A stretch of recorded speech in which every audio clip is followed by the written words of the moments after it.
ایک آدمی کے پاس ایک بڑے صاحب آئے اور وہ بولنے لگے کہ میری بیٹی ہے گھر میں اور اس کی عمر بڑھتی جا رہی ہے، تو ابھی تو کوئی لڑکا اس سے شادی کرے گا نہیں۔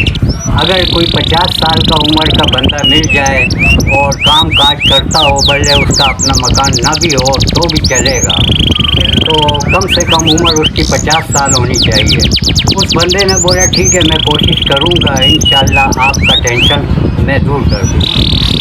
دوسرے دن وہ بندہ آیا، اس نے بولا یار میں نے بڑی کوشش کی، بہت ڈھونڈا مگر 50 سال والا ملا نہیں، اس لیے میں 25 والے 2 بندے لے کر آیا ہوں۔ ایک گاؤں میں ایک آدمی تھا، وہ جس لڑکی سے بھی شادی کرتا تھا پہلی رات ہی وہ لڑکی صبح مری ہوئی ہوتی، مر جاتی۔ پھر دوسرا شادی کرتا تھا، پھر صبح ایک لڑکی وہ مر جاتی تھی۔ پھر دوسرے گاؤں میں ایک لڑکی تھی، وہ لڑکی جس سے بھی شادی لڑکے سے کرتی تھی وہ لڑکا صبح مر جاتا تھا۔ پھر دونوں گاؤں والوں نے سوچا کہ ان دونوں کی شادی کرتے ہیں، پھر دیکھتے ہیں کون مرے گا۔ جب ان دونوں کی شادی کی تو صبح انتظار میں تھے لوگ کہ ابھی خبر آئے گی کون مرا۔ تو لوگوں نے پوچھا ہاں بھائی صبح تو ہو گیا یار، کون مرا؟ کوئی خبر نہیں آیا۔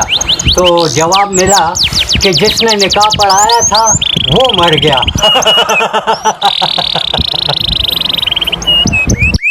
ایک آدمی نے 2 کھڈے کھودے ایک ہی سائز برابر، ایک میں ڈالا خالی مٹی دوبارہ تاکہ آسانی سے ہاتھ سے کھودا جائے، دوسرے میں ٹٹی ڈالا، اس کے اوپر ڈالا مٹی۔ ایک شخص آیا، اس کو بولا میں تم کو 1000 روپے انعام دوں گا، ایک ہی سائز کا کھڈا ہے، اگر تم نے میرے سے پہلے ہاتھ سے کھود دیا۔ اس نے بولا یہ کون سا مشکل کام ہے یار، نکالو 1000 روپے سامنے رکھو، میں بھی کھودتا ہے۔ اس نے فٹافٹ میرے سے پہلے جب کھودنے لگا تو اس میں سے ٹٹی اس کے ہاتھ میں آیا، وہ پریشان ہو کے دیکھا تو گندا بدبو اور ٹٹی تھا۔ بولا میں انعام جیت گیا۔ میں نے بولا انعام کہاں سے جیت گیا، ٹٹی تو ابھی باقی ہے۔ ایک بادشاہ نے 3 لٹ پالے، وہ لٹ اتنے بیکار تھے کہ وہ تینوں آدمی صرف لیٹے رہتے تھے۔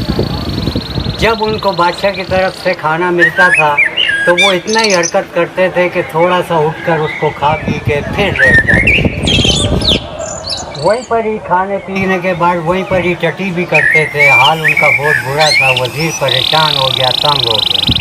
آخرکار وہ بادشاہ کے پاس گیا، اس نے بادشاہ کو بولا کہ ان کا کوئی بندوبست کرو، یہ تو بالکل ہی بیکار لٹ ہو گئے ہیں، کسی کام کے بھی نہیں ہیں۔ تو بادشاہ نے بولا ایسے کرو تم ان کا 2 دن کھانا بند کرو۔ جیسے ہی ان کا 2 دن کھانا بند کیا، تیسرے دن پہ جیسے ہی ہانڈی کا آواز انہوں نے چمچے اور ہانڈی کا آواز سنا تو پھٹ سے تکڑے ہو کر بیٹھ گئے، ابھی کھانا ملے گا۔